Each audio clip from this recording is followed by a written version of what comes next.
देखिए, आज की क्लास में कक्षा 12 में बहुत ही ज्यादा इंपॉर्टेंट चीज बताई जाएगी, उप सारणिक और सैखंड याद करना। क्योंकि एक सवाल अगली जो प्रश्नावली होगी कि निम्न समीकरणों को आप व्यू विद द्वारा हल कीजिए, जो कि निश्चित ही 8 नंबर का सवाल आता है। वो हल करने के लिए ये सब चीजें जानना बहुत आवश्यक है। तो आज के इस जो प्रश्नावली 4.4 है, इसको पढ़ाने के पहले इसमें उपसारणिक और सैखंड ही ज्ञात करना होगा। इस प्रश्नावली में प्रश्नावली पढ़ने के पहले ही आप सभी सवालों को हल कर लें, उसके लिए हम बेसिक चीज बताते हैं। तो आज की क्लास में हम बताएंगे उपसारणिक और सैखंड। पहले बताएंगे हम उपसारणिक और फिर बताएंगे सैखंड। देखिए, जैसे कि पहले हम उपसारणिक की बात करते हैं बेटा, एक एक चीज बहुत अच्छे से समझ लेना है। उपसारणिक, देखिए एक सारणी ये लिखी है 1057, इसमें उपसारणिक समझना है क्या होगा। इसको क्या कहेंगे, इस अवयव को पहले समझ लें। A11, इसको क्या कहेंगे? A11 में पहले लिखा होता है, पंक्ति होता है AIJ जो है, तो इसमें I पंक्ति को प्रदर्शित करता है और J स्तंभ को। A11 लिखा है, इसका मतलब इस सारणी के पहली पंक्ति और पहले स्तंभ का अवयव। जैसे कि एक है, अगर लिखा हो A12, इसका मतलब इस सारणी के पहली पंक्ति और दूसरे स्तंभ का अवयव। इसका मान कितना है? 0 है। A11 का मान कितना है? 1। A12 का मान कितना है? A12 का मान कितना है? 0। अगर लिखा हो बेटा A21, तो इसका मान कितना है? दूसरी पंक्ति और पहले स्तंभ का अवयव 5 है, यानी इसका मान 5 है। इसका मान बेटा कितना था? 1। इसका मान कितना था? 0। A22 यानी कि दूसरी पंक्ति और दूसरे स्तंभ में जो अवयव है उसका मान कितना है? 7 है। ये तो स्मॉल लेटर में रहा। अगर ये कैपिटल लेटर में लिख लें A11, इसका मतलब होगा आपको सैखंड ज्ञात करना है। स्मॉल लेटर में लिखा है तो जो लिखा है, जैसे A11 लिखा है, तो इसका मतलब इस सारणी के पहली पंक्ति और पहले स्तंभ का अवयव। A11 लिखा है तो इसका मतलब इस सारणी के पहली पंक्ति और पहले स्तंभ से जो आपका क्या आएगा, पहली पंक्ति और पहले स्तंभ का जो उपसारणिक ज्ञात करना है, जो उपसारणिक का मान है, सैखंड का जो मान आएगा, उपसारणिक नहीं। और देखिए उपसारणिक को किससे प्रदर्शित करते हैं? यम से। यम 11 लिखा है, इसका मतलब इस सारणी के पहली पंक्ति और पहले स्तंभ की उपसारणिक ज्ञात करनी है।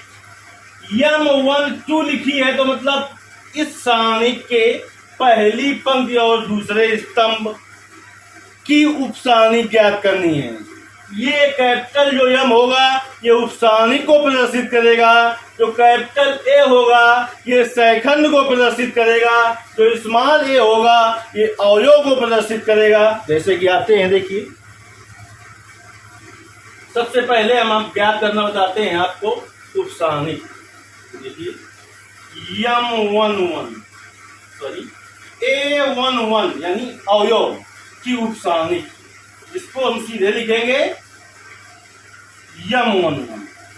देखिए कितना आसान है, अच्छे से क्या चीज समझते रहिए बस। देखिए M11 तो पहली पंक्ति बंद कर दीजिए, पहला स्तंभ 7 हो गए। अब A12 की उपसारणिक, इसको क्या लिखेंगे बेटा हम?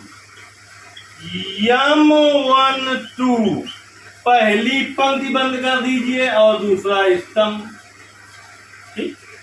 अब A21 की उपसारणिक, A21 की उपसारणिक, जिसे प्रश्न ऐसे प्रश्न दिया हो 1057 में कह दिए 5 की उपसारणिक ज्ञात कीजिए। 5, तो 5 कहाँ है?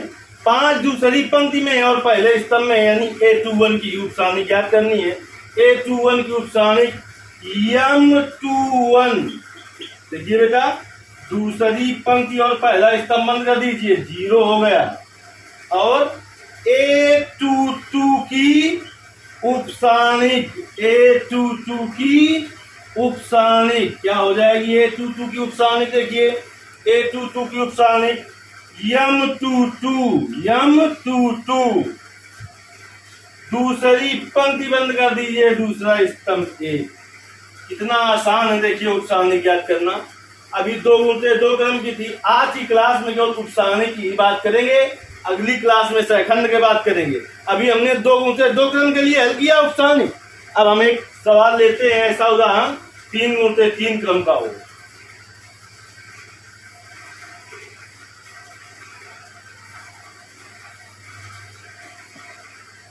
तीन गुणित 3 क्रम की उपसारणिक लेते हैं, क्योंकि आपको पता है कि सारणिक जो होती है वो वर्ग आव्यूह से आबद्ध संबद्ध संख्या होती है।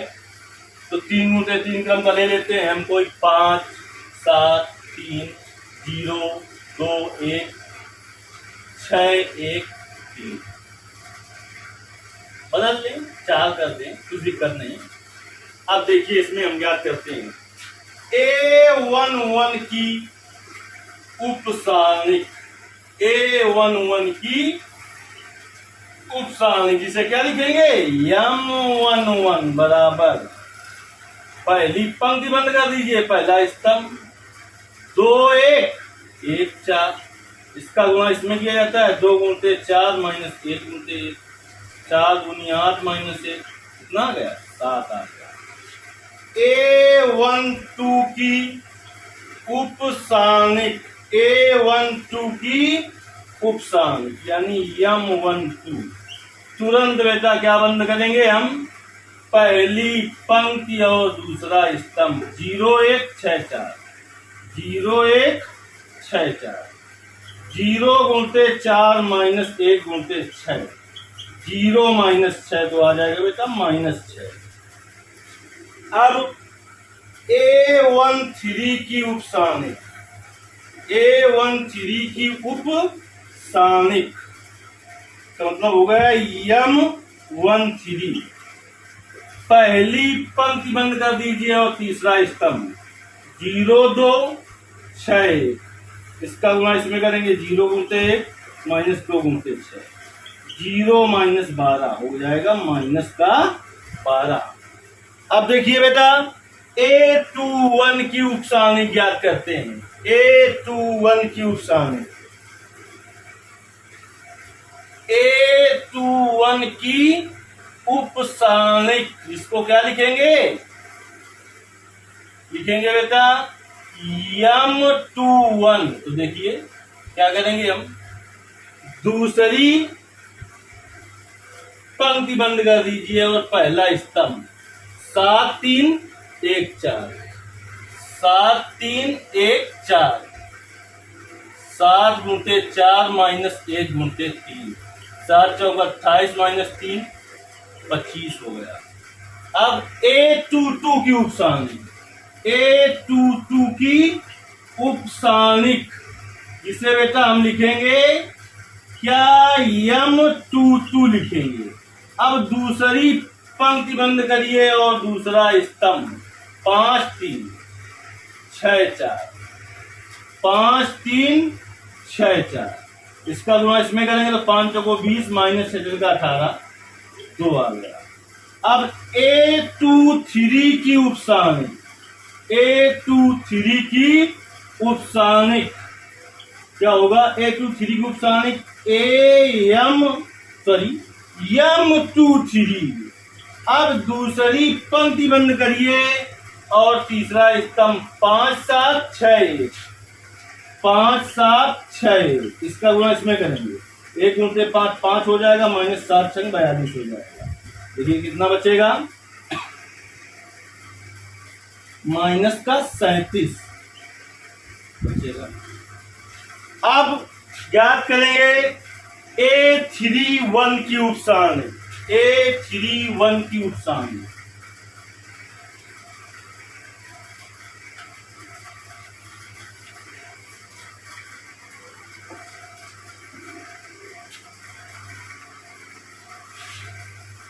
A31 की उपसारणिक, देखिए A31 की उपसारणिक क्या हो जाएगी बेटा, M31।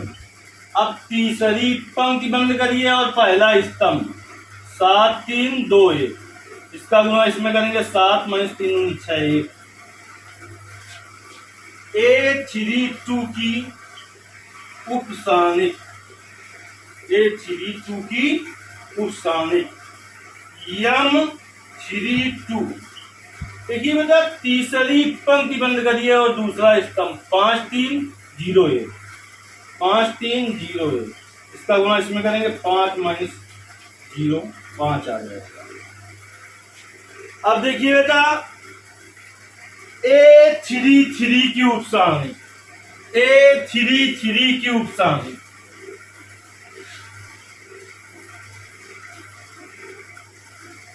A33 की उपसानिक, देखिए A33 की उपसानिक क्या होगी बेटा, A33 तीसरी पंक्ति और तीसरा स्तंभ बंद कर दीजिए, M33 से लिखा जाएगा इसको।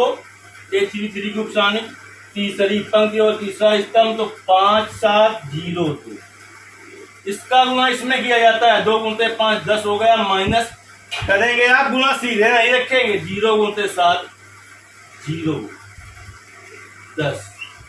इस तरह से हमें ऐसा विश्वास है कि आप उपसानिक याद करना सीख गए होंगे। यदि सीख गए हैं तो YouTube में कमेंट करके बताना है, अगर नहीं समझ में आया है तो भी कमेंट करके बताना है, तो फिर से हम उपसानिक के लिए एक वीडियो बना देंगे, क्योंकि बहुत ही ज्यादा जानना जरूरी है उपसानिक और सैखंड। अगली जो क्लास होगी उसमें आपको हम सैखंड याद करना बताएंगे। धन्यवाद।